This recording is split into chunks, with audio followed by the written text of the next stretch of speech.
Before we begin, an important note. The story you are about to hear, The General's Judgment, is entirely fictional. The characters, General Thaddeus Blackwood, SS Obergruppenführer, Wolfgang von Kessler, Colonel Aldrich Pembroke, and the dramatic events at Checkpoint 7 and the POW enclosure in May 1945 did not exist in real history. This is a short story inspired by the real Oradour-sur-Glane massacre, the liberation of Dachau, and the treatment of German POWs after VE Day. It is not a historical documentary. With that said, let's begin. The Soldier's Burden, May 8, 1945. The telegram sat on General Thaddeus Blackwood's desk like a death sentence already served. Yellow paper, black letters, 23 words that ended a world. Private Robert Blackwood, killed in action. Bastogne, December 16, 1944. Deepest condolences, United States Army. Bobby had been 19 years old. Blackwood's hands didn't shake as he read it for the 14th time. 50 years of military discipline had trained the trembling out of his fingers decades ago. But discipline couldn't train the hollow emptiness out of his chest. The boy had looked just like his mother. Same green eyes, same stubborn jaw, same stupid courage that made him volunteer for the front lines when he could have stayed stateside teaching recruits. Outside the headquarters window, Western Germany was burning itself to death. Black smoke rose from a dozen distant towns. Artillery rumbled like distant thunder that never stopped. The Third Reich was collapsing, folding in on itself like wet paper. The war was ending.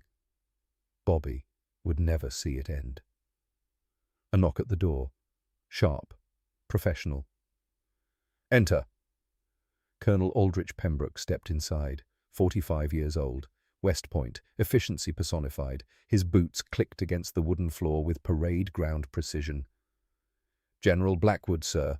We have a situation developing at Checkpoint 7. Blackwood didn't look up from the telegram. Define situation, Colonel. A convoy of German officers just arrived at our forward position. 7 Mercedes-Benz staff cars. 15 high-ranking prisoners requesting immediate audience with you, sir. Now Blackwood looked up. Requesting... Pembroke's jaw tightened. Sir, they're not technically requesting. They're demanding. The hollow space in Blackwood's chest filled with something colder than grief, something sharper. Continue. Pembroke placed a handwritten list on the desk. They want private quarters separate from enlisted prisoners. They want their personal servants permitted to stay with them. They want protection from advancing Soviet forces. And they want a formal meeting with you, sir, to discuss what they're calling mutual strategic interests against Bolshevism. Silence filled the room like water filling a grave. Blackwood picked up the list. His eyes scanned down. Wehrmacht generals, SS commanders, names he'd seen before in intelligence briefings, war criminals, every single one. Then his eyes stopped. Third name from the top. SS Obergruppenführer Wolfgang von Kessler. The cold thing in Blackwood's chest turned to ice. I know this man. Pembroke shifted his weight. Sir. Blackwood stood, walked to the window, watched the smoke rise. Berlin, 1936, Summer Olympics. 9 years earlier. The Olympiastadion blazed white under the August sun. 100,000 Germans packed the stands, their voices rising in waves of coordinated cheers. Nazi flags hung like blood-red waterfalls from every column. Colonel Thaddeus Blackwood, 41 years old, stood in the military observer's box wearing his dress uniform and a carefully neutral expression. America had sent him to watch, to smile, to pretend the swastika banners didn't make his skin crawl. A hand clapped his shoulder. "Ah, the American military attaché." Blackwood turned. The man was 38 years old. Tall, blonde, perfect SS uniform. His eyes were the pale blue of frozen lakes, and his smile had the warmth of a steel blade. "SS Standartenführer Wolfgang von Kessler," the man said, offering his hand. "I have been hoping to meet you, Colonel Blackwood." They shook hands. Von Kessler's grip was exactly calculated to dominate without being obvious. "A pleasure, Standartenführer." Von Kessler gestured toward the field where athletes were preparing for the javelin throw. "Magnificent, is it not, German efficiency? German strength. Your country could learn much from us, I think." Blackwood kept his face pleasant. "We have different definitions of strength." "Do we?" Von Kessler's smile widened. "I have studied your American military, Colonel. Shopkeepers in uniforms. You have no true discipline, no understanding of hierarchy, no will to do what must be done." "We have discipline," Blackwood said quietly. "We just don't confuse it with brutality." Von Kessler laughed, actually laughed. "Discipline without brutality is weakness dressed in philosophy, my friend. When the next war comes, and it will come, your soft American soldiers will learn this truth the hard way." Blackwood met those frozen lake eyes directly. "Perhaps, but I'd rather be soft with honor than hard without it." For just a moment something flickered across von Kessler's face. Contempt, pure and absolute. "How quaint," von Kessler said. "But quaint men do not win wars." He raised his beer in mock salute and walked away. Blackwood never forgot that conversation, or those eyes. May 1945. Sir Pembroke's voice pulled Blackwood back from Berlin. "This von Kessler," Blackwood said. "What are the charges against him?" Pembroke consulted his folder. "Oradour-sur-Glane, France, June 10, 1944. His SS division massacred 642 civilians. 247 of them were children locked inside a church and burned alive." The ice in Blackwood's chest spread. 642 people, 247 children, locked in a church, burned alive. "Where are they now?" Blackwood asked. "We've assigned them temporary holding in Tent Block C, sir. They're currently drinking our whiskey and eating hot rations." Blackwood's eyes narrowed. "You gave them whiskey?" "Sir, I followed standard POW protocol for officer rank prisoners. They technically qualify for Colonel Pembroke." Blackwood's voice was very quiet. "Did those children in Oradour qualify for mercy?" Pembroke went silent. Blackwood moved to his desk, opened a drawer, pulled out a folder marked Liberated Camps, Dachau. He opened it. Photographs spilled across the desk. Bodies stacked like firewood. Children's shoes in piles 10 feet high. Walking skeletons with numbers burned into their forearms. Ovens still warm. "I was there 3 days ago," Blackwood said. "I walked through that place. I saw what they did. What men like von Kessler built." He looked up at Pembroke. "An old man grabbed my hand. Weighed maybe 70 pounds. He said, 'The men who did this are running west to you. Do not let them escape with comfort.'" Pembroke stood very still. "What are your orders, sir?" Blackwood closed the folder, picked up his cap. "I'm going to meet them. Checkpoint 7. The 7 Mercedes-Benz staff cars sat in perfect formation like black beetles on the dusty road. Their chrome gleamed. Their paint jobs were flawless. Not a single scratch marred their surfaces. Private Nathaniel Morse stood guard at the checkpoint. 22 years old, covered in mud, exhausted. He'd buried his older brother 4 days ago in a shell crater outside Nuremberg. The doors of the lead vehicle opened. An SS officer stepped out. The man's black uniform was immaculate. Not a wrinkle, not a spot of dirt. His boots reflected the afternoon sun. His chest displayed a constellation of medals that caught the light like polished mirrors. He did not look like a man whose country had just been destroyed. He looked like a man arriving for a formal dinner. Wolfgang von Kessler walked toward Morse with the confidence of inherited superiority. "I am SS Obergruppenführer Wolfgang von Kessler," he said in perfect English. "I demand to speak with your commanding general immediately." Morse stared at him. "Sir, you need to—" Von Kessler's voice cut like a whip. "I need to do nothing, boy. I commanded 50,000 men when you were still soiling your diapers. Now stop wasting my time and fetch your superior." Behind von Kessler, 14 more German generals climbed from the Mercedes convoy. Wehrmacht, SS, all of them clean, all of them decorated, all of them expecting something.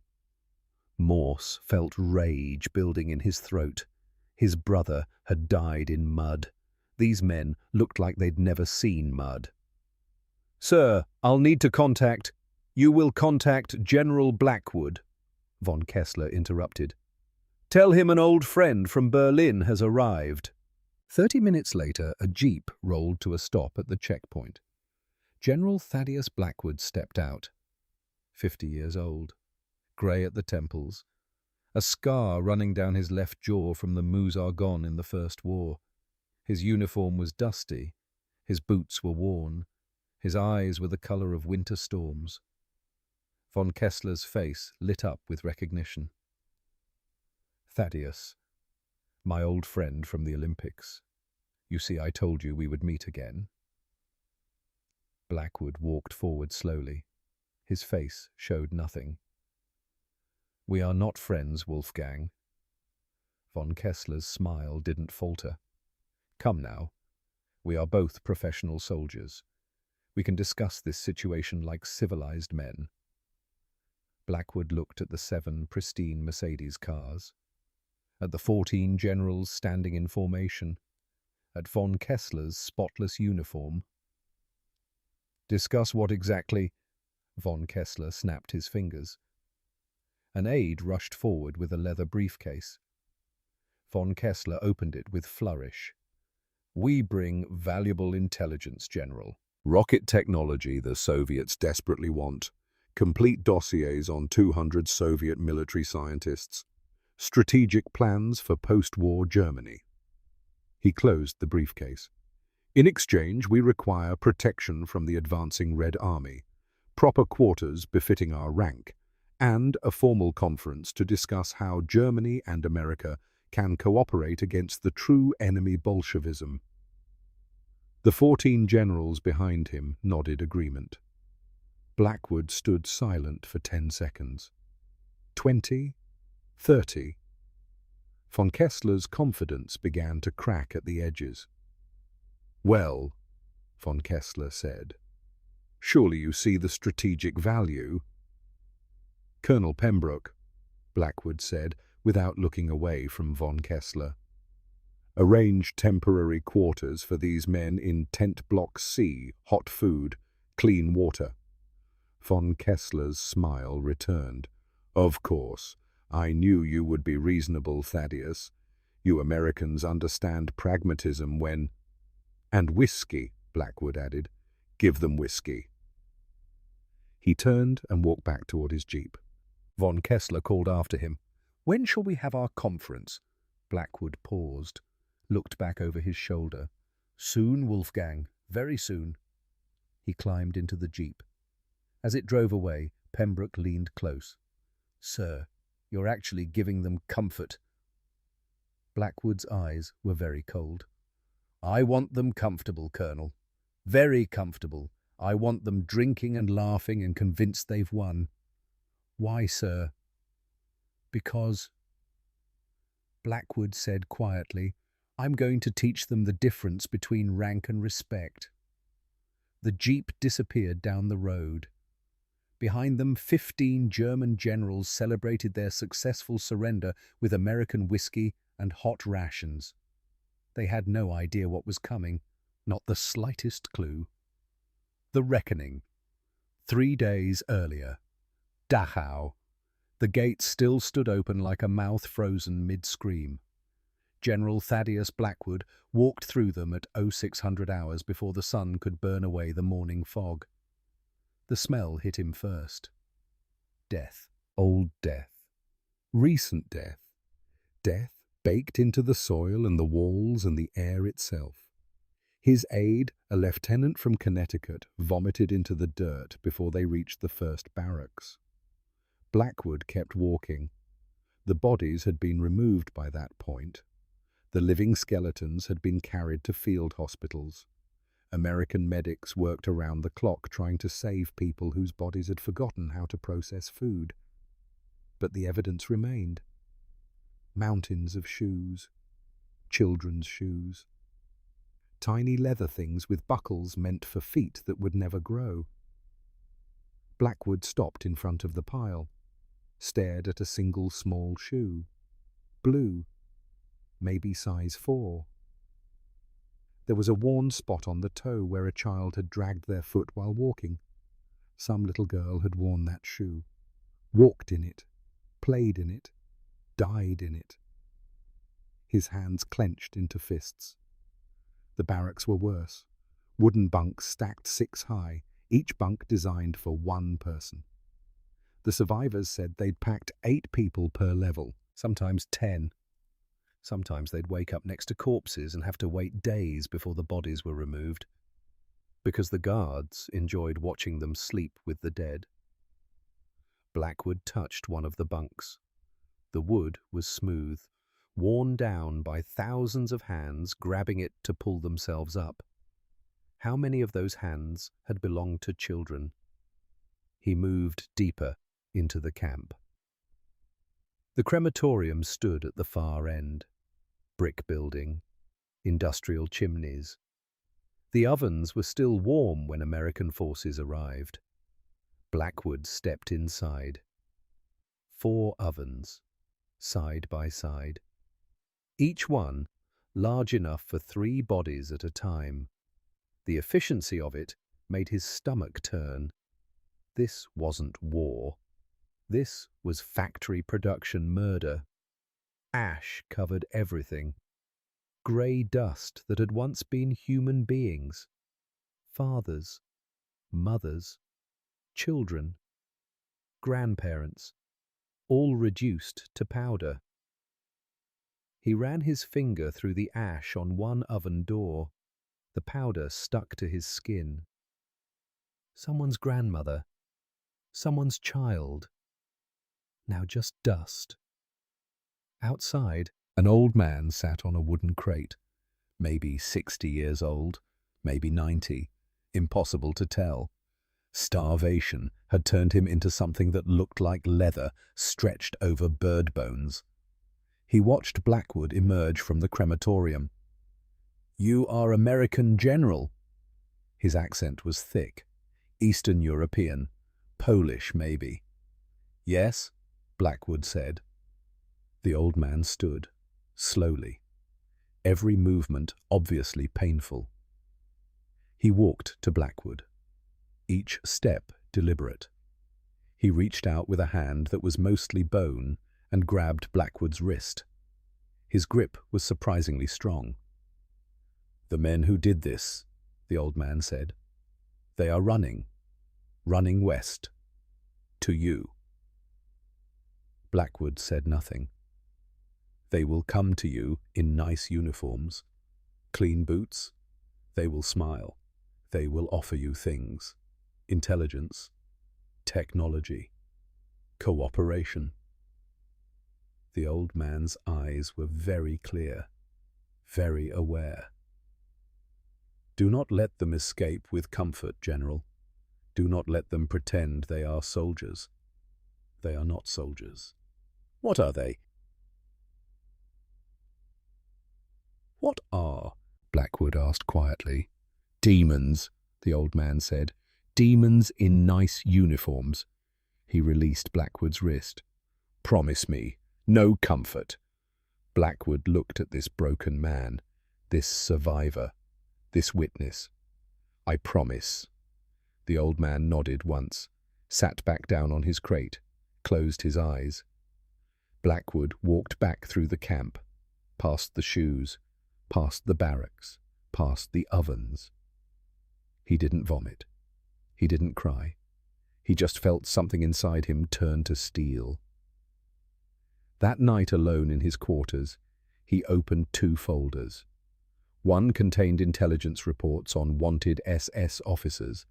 The other contained a single photograph of his nephew Bobby, 19 years old, smiling in his uniform before shipping out to Bastogne. Bobby had died fighting these people. The children in those ovens had died because of these people, and now these people wanted him to shake their hands and call them colleagues. Blackwood closed both folders. No, he thought. No comfort. Day 2. Morning.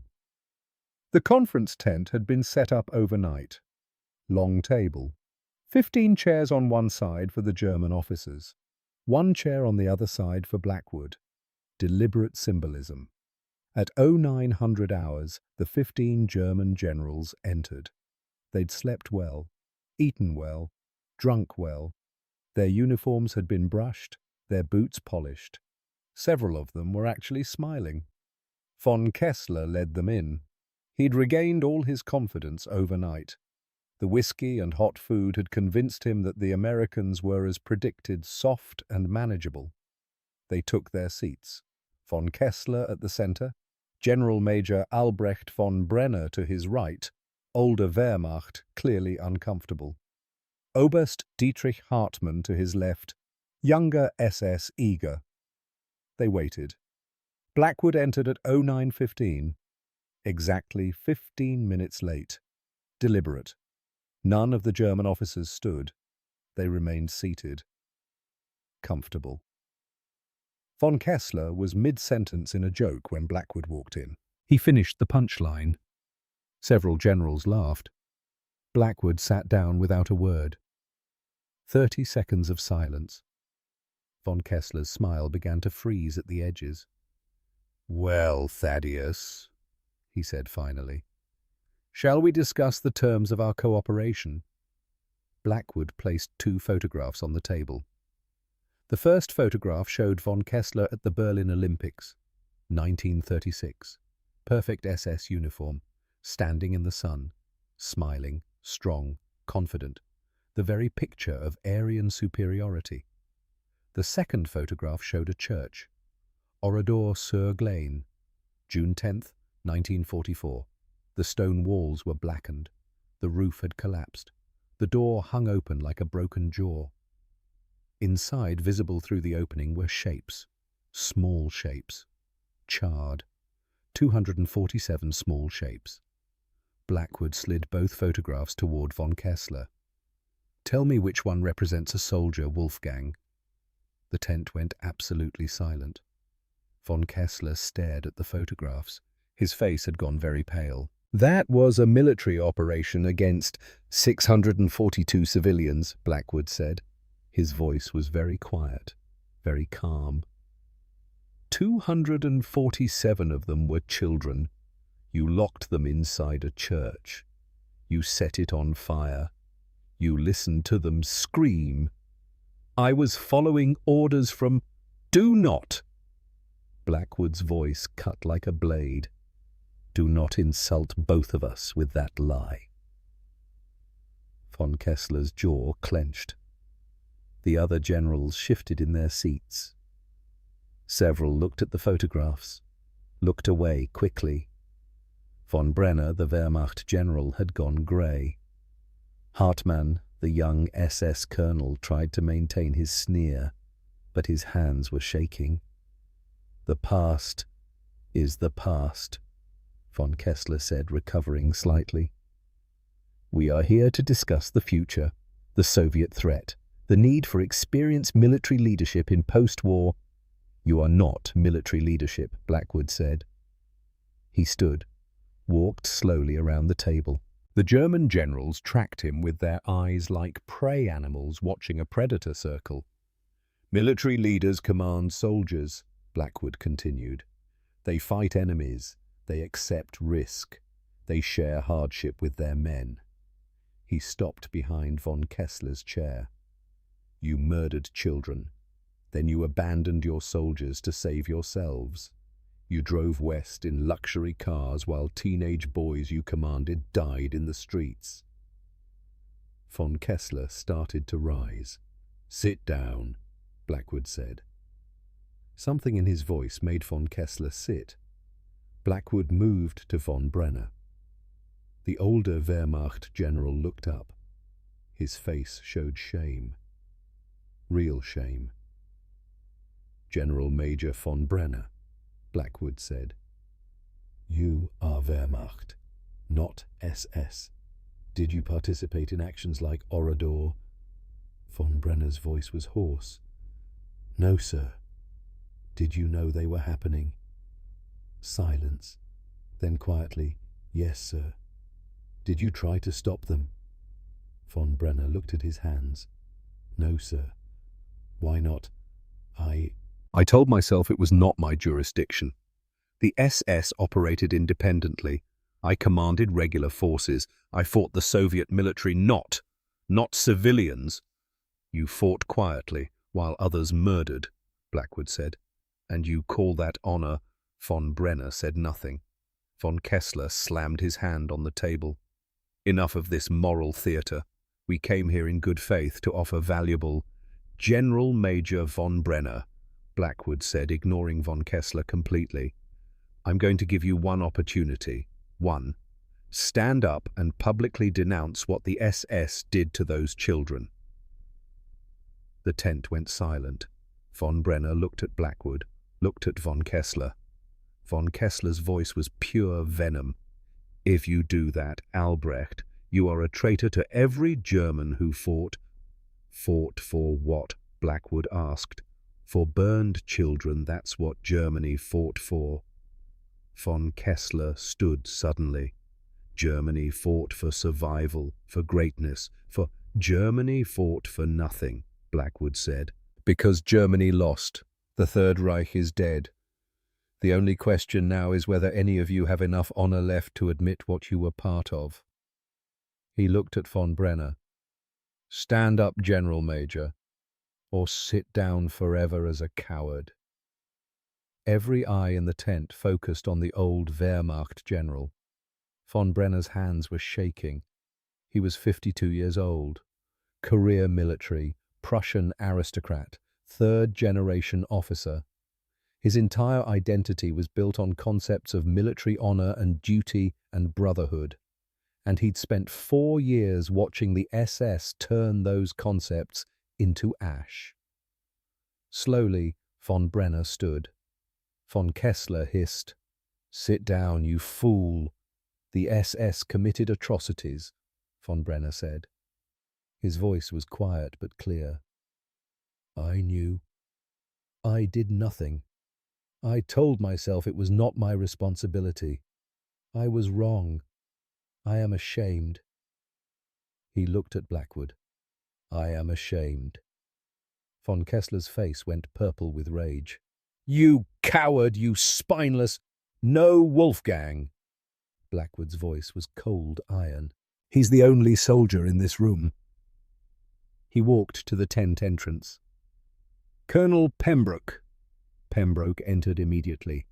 Behind him 6 military policemen. "Yes, sir." Blackwood turned to face the 15 German generals. "Strip these men of all rank insignia, medals and personal effects, immediately." The tent erupted. "Von Kessler, you have no authority." Hartmann, "This violates the Geneva." Another general, "We are officers of the German military." "You were officers," Blackwood said, his voice cutting through the chaos. "Past tense. You commanded soldiers. Then you abandoned those soldiers to save your own lives. You have no rank here. You are nothing but criminals waiting for trial." The MPs moved forward. "Wait," Von Kessler started. The first MP grabbed Von Kessler's collar, ripped the SS insignia from his uniform. The silver skull and bones came away in his hand. Von Kessler tried to push him back. The MP punched him in the stomach, not hard, just enough. Von Kessler doubled over, gasping. The other MPs moved down the line, iron crosses torn from chests, collar tabs ripped away, knights' crosses yanked from necks. Medals that had taken years to earn disappeared in seconds. Some generals tried to resist. They were forced to the ground. Some tried to protect their decorations. Their hands were pulled away. Von Brenner quietly removed his own insignia, placed them on the table. The MPs nodded to him, moved to the next man. Within 10 minutes, 15 generals had been reduced to 15 men in torn, plain uniforms. No rank, no decorations, no identity. Von Kessler stood with tears of rage streaming down his face. His perfect uniform hung in tatters. The chest that had displayed a constellation of medals was now just black cloth. "You will regret this," he whispered. Blackwood stepped close, very close. "No, Wolfgang, you will regret this every single day for the rest of your life." He turned to the MPs. "Confiscate all personal effects, luggage, vehicles, everything." "Sir," one general protested, "your servants are reassigned to labor details. Your Mercedes cars are now U.S. Army property. Your champagne will be distributed to combat soldiers who actually earned it." Von Kessler found his voice. Where will we be held?" Blackwood pointed through the tent opening. In the distance, visible across 400 meters of muddy field, was a large wire enclosure. Inside the enclosure, 5,000 German prisoners of war sat in the mud. Regular soldiers, privates, corporals, kids mostly, teenagers in filthy uniforms, the abandoned children of the Wehrmacht. "You will march to that enclosure," Blackwood said. "You will enter it. You will eat the same rations those boys eat, sleep in the same mud they sleep in, shit in the same latrines they shit in." He walked to Von Kessler. "You commanded them. You ordered them to fight to the last bullet. You threatened to hang them if they retreated. Then you left them to die while you drove away in luxury." Blackwood's voice dropped to barely above a whisper. "Now you're going to live exactly like they live, with no rank, no privilege, no protection." "This is barbaric," Hartmann started. "Barbaric." Blackwood turned to him. "You want to discuss barbaric? I can show you photographs from Dachau. Real barbarism, the kind that involves ovens and children." Hartmann went silent. "Now," Blackwood said, "you will march 400 meters, and you will do it knowing that every soldier watching you knows exactly what you are." The MPs formed up around the 15 men. "Forward march." They began walking.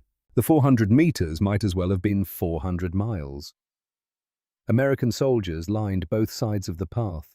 They didn't cheer, didn't jeer, just watched in absolute silence. Some of them had liberated concentration camps. Some of them had lost friends to German artillery. Some of them just understood on a fundamental level that they were watching justice in motion. The 15 former generals walked with their heads down. Their torn uniforms flapped in the wind. Their boots, once polished to mirrors, were already caked in mud. Von Kessler tried to maintain some dignity, tried to walk with his shoulders back, but his legs trembled with every step. As they approached the POW enclosure, the 5,000 German prisoners inside began to notice. Someone shouted, "Das ist von Kessler." That's von Kessler. The shout spread like wildfire. "Der Feigling," the coward, "hat uns verlassen." He abandoned us. By the time the 15 men reached the gate, the entire enclosure was on their feet. A teenage private, maybe 17 years old, pressed against the wire. "Mein Bruder starb in Dresden," he screamed. "Starb, weil sie geflohen sind. My brother died in Dresden. He died because you ran." Another soldier.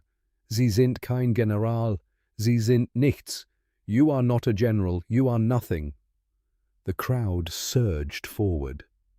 The MPs had to form a protective barrier to prevent the regular POWs from tearing the former officers apart. Von Kessler's face had gone white as bone. This was his army.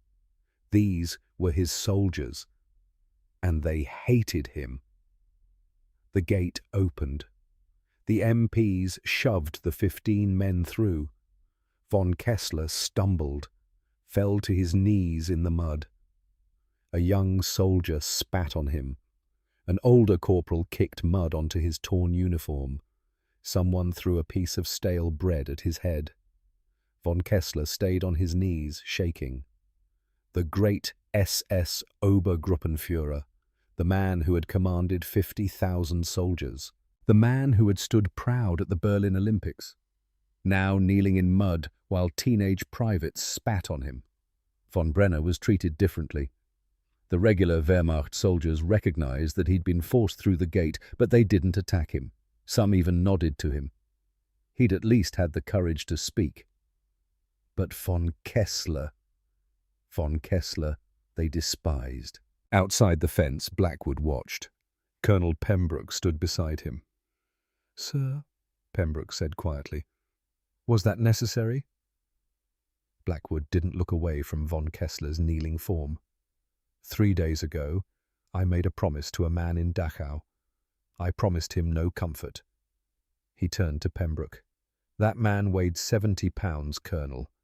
He'd watched his entire family burned, and he begged me not to let the people who did it escape with dignity." Blackwood looked back at the enclosure.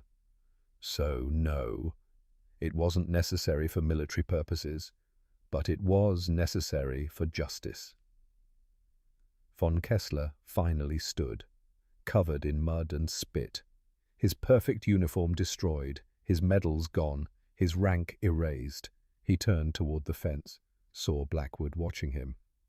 Their eyes met across the distance. Von Kessler's mouth moved, forming words Blackwood couldn't hear, but could easily read. "You will pay for this." Blackwood didn't move, didn't react, just stood there in silence. Because he knew something Von Kessler didn't know yet. This wasn't the end. This was just the beginning. The final lesson. Dawn came cold. General Thaddeus Blackwood walked across the muddy field toward the POW enclosure at 0600 hours. The sun hadn't cleared the horizon yet. Everything was grey. The 5,000 German prisoners were still asleep, huddled together for warmth. Boys wrapped in thin blankets shivering in the morning frost. Among them, in a corner of the enclosure far from the others, sat 15 men who'd once been generals. Blackwood stopped at the fence. "Von Kessler." No response. "Wolfgang von Kessler. On your feet." A shape stirred in the corner, rose slowly, stumbled toward the fence. Wolfgang von Kessler looked like he'd aged 20 years overnight. His uniform was caked in dried mud. His face was gaunt. His eyes were bloodshot. He hadn't slept. The other prisoners had made sure of that. Every time he'd tried to close his eyes, someone had thrown something at him. Mud, rocks, once someone's boot. He grabbed the fence wire with both hands. "General Blackwood," he said. His voice was hoarse, broken. "Please, I need to speak with you." "Speak." Von Kessler glanced around. The nearest German prisoners were watching, listening. Privately. Blackwood gestured to an MP. The gate opened. Von Kessler was pulled out, led 20 meters away from the fence. They stood facing each other. The man who'd been an SS Obergruppenführer 24 hours ago now looked like a beggar. "I'll cooperate," Von Kessler said quickly. Whatever you need. Intelligence on Soviet positions, names of scientists, technical specifications, everything. Just give me better conditions. A separate tent, protection from those animals in there. Blackwood said nothing. I can testify, Von Kessler continued, desperation bleeding into his voice. At trials, against other SS officers, I'll tell you everything. Just get me out of that cage. Still Blackwood remained silent. Von Kessler's hands were shaking. Please, Thaddeus. We knew each other before all this. In Berlin, we drank together. We talked about... We were never friends, Wolfgang. Blackwood reached into his jacket, pulled out a document. Soviet transfer orders. Stamped. Official. Dated 2 days from now. He held it up so Von Kessler could read it. Von Kessler's face went the color of ash. No. In 48 hours, Blackwood said quietly. 3 Soviet trucks will arrive at this camp. They're collecting SS officers for transport to Moscow, for trial, for sentencing. He pointed to the list. Your name is 3rd from the top, right after Obergruppenführer Klaus Schmidt and Brigadeführer Hermann Scholz. Both of them commanded Eastern Front operations. Both of them are wanted for crimes against the Soviet people. Von Kessler's legs actually buckled. He caught himself on the fence post. You can't. The Americans have jurisdiction over... We have an agreement with the Soviets, Blackwood said. SS officers who committed crimes on the Eastern Front are transferred to Soviet custody. Oradour was in France. But you also served 18 months in Ukraine, 1942 to 1943. He paused. What did you do in Ukraine, Wolfgang? Von Kessler's mouth opened, closed. No sound came out. The Soviets have a file on you, Blackwood continued. Villages burned, partisans executed, civilians hanged. They're very interested in asking you questions about those operations. They'll kill me. Eventually. The word hung in the cold air like a death sentence. Von Kessler grabbed Blackwood's arm. You can stop this. You can lose my paperwork. Mark me as deceased in transit. The Soviets won't know. You can... Yes, Blackwood said. I could do that. Hope flared in Von Kessler's eyes. I could lose your file, Blackwood continued. I could transfer you to a standard POW camp. I could save you from the Russians. Von Kessler was nodding frantically. Yes, I'll do anything, tell you anything, just... But I'm not going to. The hope died. Blackwood stepped closer, so close, Von Kessler had to look up to meet his eyes. Do you know why I'm not going to save you, Wolfgang? Von Kessler said nothing. Because 48 hours from now, when those Soviet soldiers put you in that truck, you're going to feel exactly what those children in Oradour felt. Blackwood's voice was very quiet, very calm. Terror, helplessness, the absolute certainty that no one is coming to save you. I was following orders. Stop! The word cracked like a whip. Stop lying. You stood in that church. You listened to children scream, and you felt powerful. You felt like God. Blackwood leaned in. Now you're going to feel like what you really are, a coward in a torn uniform, a man who murdered children and then ran away when consequences arrived. Von Kessler's face crumpled. Please, his voice broke. Please, they'll torture me. They'll... Yes, Blackwood said. They will. Just like you tortured thousands. That's not revenge, Wolfgang. That's justice. Von Kessler fell to his knees, right there in the mud. The great SS Obergruppenführer, the man who'd stood proud at the Berlin Olympics and told Blackwood that Americans were soft, the man who'd commanded divisions, who'd worn medals, who'd thought himself superior to all humanity, now sobbing in the dirt. "I'm begging you." Blackwood looked down at him. "Did they beg, those 247 children? Did they beg you to open the church doors?" Von Kessler couldn't answer, could only sob. Blackwood turned to the MP. "Return him to the enclosure." "No!" Von Kessler screamed. "No, please!" The MP grabbed him, dragged him back toward the gate. Von Kessler's fingers clawed at the mud, at the fence posts, at anything. "Please, I'll tell you everything about the camps, about the orders, about—" The gate slammed shut. Von Kessler collapsed inside the fence, curled into a ball, shaking. The 5,000 German prisoners watched in silence. Some of them looked satisfied. Some looked disturbed. All of them understood what they were seeing: the master race. Broken. 3 hours later, Blackwood met with General Major Albrecht von Brenner in a separate tent. Von Brenner stood when Blackwood entered. Old military courtesy. Ingrained. "Sit," Blackwood said. They sat across from each other. Von Brenner looked tired, but not broken. There was a difference. "You will be transferred to Nuremberg," Blackwood said, "for trial. You will cooperate fully. You will testify against SS leadership. You will answer every question truthfully." "Yes, sir." "You will likely be sentenced to prison, possibly 15 to 20 years. Von Brenner nodded slowly. And then, Blackwood said, "If you survive your sentence, you'll be released. You'll go home. You'll live whatever life you have left." He leaned forward. "You made a choice yesterday, General Major. You stood up. You told the truth. You admitted your failure." "It doesn't change what I didn't do," Von Brenner said quietly. "No," Blackwood agreed.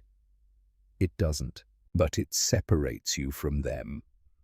He gestured toward the POW enclosure. "Von Kessler is going to Moscow. He'll die in a gulag probably within a year, frozen, starved, beaten. He'll die knowing that he murdered children and then spent his last days crying in the mud." Blackwood looked at Von Brenner. "You'll die in a bed, probably decades from now, and maybe you'll die having done something to earn back a fraction of the honor you lost." Von Brenner's eyes were wet. "Thank you, General. Don't thank me.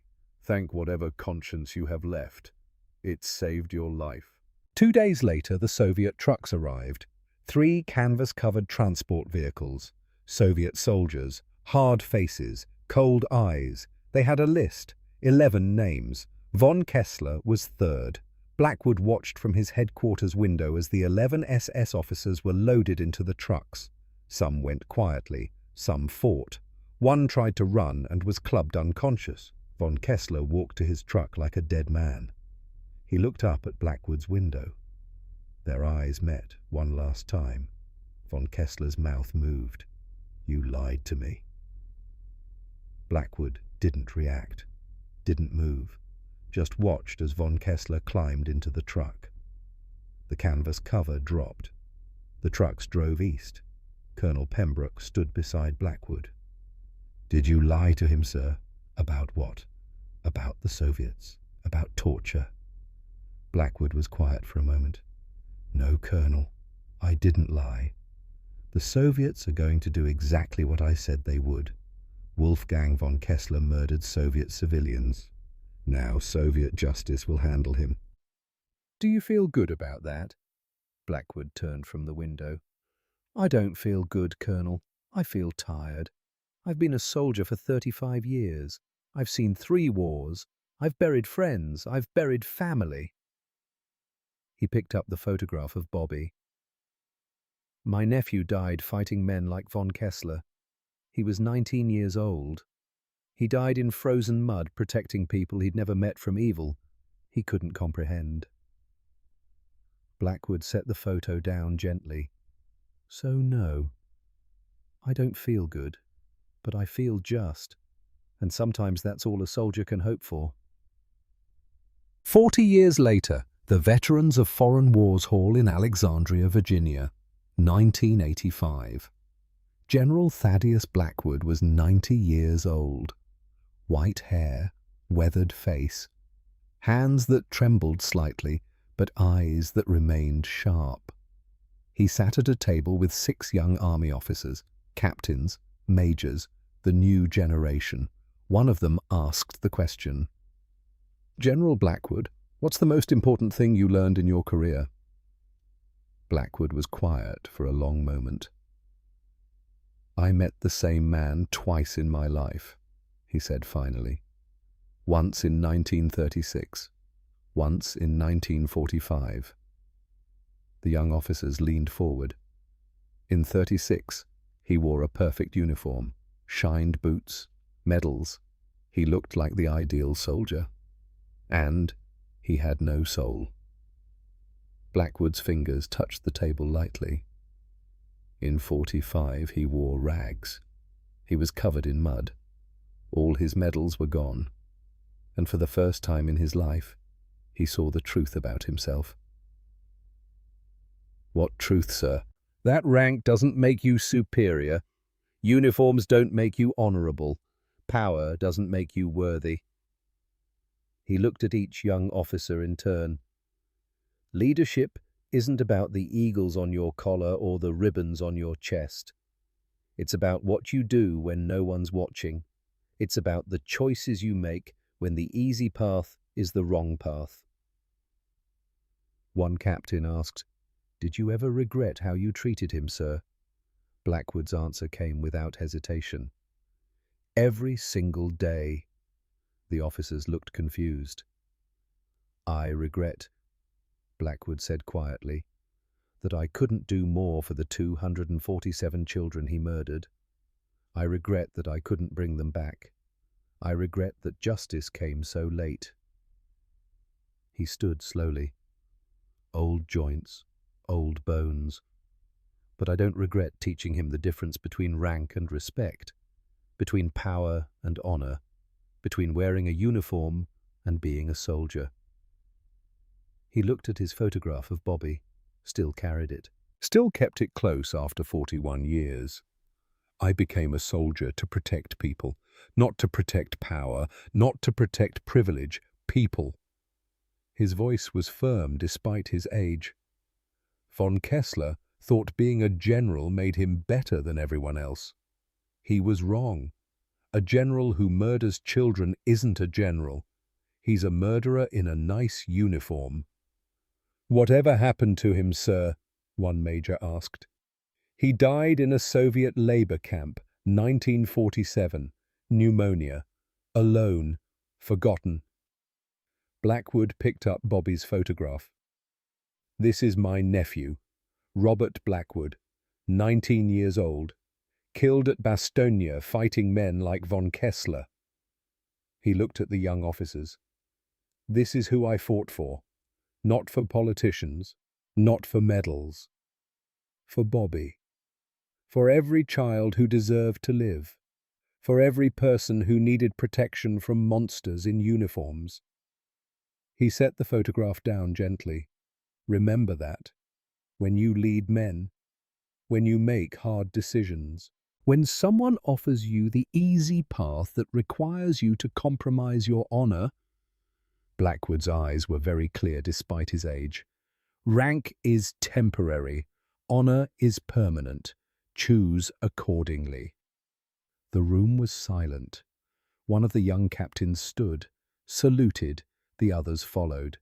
General Thaddeus Blackwood returned the salute.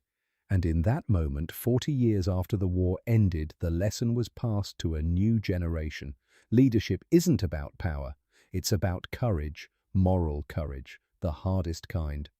This story is not about revenge. It is about a fundamental truth that every generation must relearn, that the symbols of authority, the medals, the ranks, the uniforms mean nothing without the character to back them up. General Thaddeus Blackwood understood what Wolfgang von Kessler never could. Leadership is not a title you wear. It is a burden you carry. It is the weight of every decision, every order, every life placed in your hands. True leaders do not abandon their men to save themselves. True soldiers do not burn children and call it duty. Von Kessler believed that rank made him superior, that his position elevated him above accountability. That power was permission. He learned far too late that he was catastrophically wrong. The 15 German generals who drove west in luxury cars expected to be treated as colleagues. Instead, they received justice. Not the violent, vengeful justice of mob rage, but the cold, deliberate justice of moral accountability. They were stripped of their decorations and forced to face what they truly were, cowards in torn uniforms. This is why Blackwood's lesson matters today, 80 years later. In every generation, there are men who confuse authority with righteousness, who believe that their position exempts them from the rules that govern ordinary people, who think that rank, wealth, or influence makes them better than those they lead. They are wrong. The men and women who truly deserve our respect are not those who demand it, but those who earn it through sacrifice, integrity, and moral courage.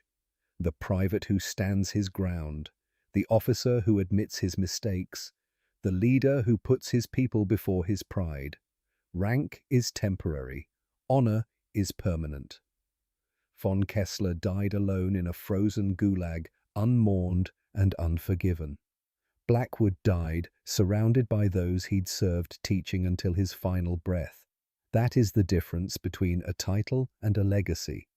Remember that when someone demands your deference based solely on their position, remember that when you are given authority over others, remember that when the easy path requires you to compromise your principles, the uniform does not make the soldier makes the uniform worthy of respect. Choose accordingly.